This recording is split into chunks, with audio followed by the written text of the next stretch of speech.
Hey guys, welcome back to Putting On Manhood Moments. Today we're going to continue our look at what it means to put on manhood, and we're going to continue answering the question, just how far will we go for God? Now, one of my favorite men in the entire Bible is Joshua. I love Joshua's story in the Bible, how he lived for God, how he fiercely followed God where God sent him to go, and how he helped the nation of Israel conquer their promised land and enter into what God called them to have. Now, at the end of Joshua's life, when he knew he was about to die, he gathered all the people of Israel around him, and he presented them with a series of questions to help them identify just how far were they willing to go in following God. Because Joshua knew that people's natural tendency was not to follow God. They had a sinful nature. At the first sign of trouble, he knew they were going to turn their backs on God. And he wanted them to face themselves, face their weaknesses, and look and see exactly what they need to do in their lives in order to follow God wholeheartedly and become the people that God wanted them to be. Now, as Joshua spoke to the people, he gave them three choices.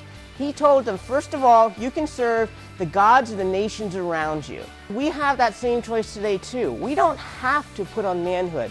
We can continue living the way we are and continue living the way society is teaching us that men need to be. We can believe the cultural lies and the stereotypes, and we continue just being what we are now and not putting on manhood. Now, I personally don't believe this is a good choice. It's not going to bring us to the place God wants us to be in our lives, but it is a choice that we can have. Now, the second choice he gave them was not only could you stay with the gods of the nations around them, but instead they could also worship the gods of their fathers that they served on the other side of the river before they crossed into the promised land. And guys, we also have that choice too. We can choose just to follow down the same path that our fathers before us and our generational iniquities show us that we're going. We can continue doing the things we grew up seeing and following those behavioral patterns. But what good is that going to do us if those weren't godly traits? I mean, if you were blessed to have a godly family in your life, that's a blessing, and you want to continue following their ways and following God wholeheartedly. But if that wasn't your background, you need to choose that you're going to leave that way of life behind you. Stop following the ways that you grew up learning and observing and start doing what the Bible teaches you to do. Now, the third choice Joshua gave them was, or you can serve the Lord. You can serve God wholeheartedly. You can do what He called you to do. You can become the people that He wants you to be. And Joshua ended up by saying, you need to choose this day whom you're going to serve. But as for me and my house, we're serving the Lord. Because Joshua decided years ago that he was wholeheartedly following God, and he was going to do whatever God asked him to do, go wherever God asked him to go, and become the man that God wanted him to be. And for him, that was the only way to live. So he presented the people of Israel these three choices, and he said to them, you need to make a choice. And guys, the same is true for us. In order to put on manhood, we have to choose.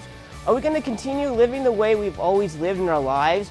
Or are we going to continue letting the world influence us and living according to the world's standards of what a man is? Or are we going to choose once and for all to put on manhood and become the men that God wants us to be? How far are you willing to go for God? It's a question that each of us has to answer, and it needs to be answered today. So I encourage you to think about this question and to work through this week in your life and just talk and pray with God. Allow Him to show you how you can begin putting on manhood and what changes you can make in your life to wholeheartedly follow God.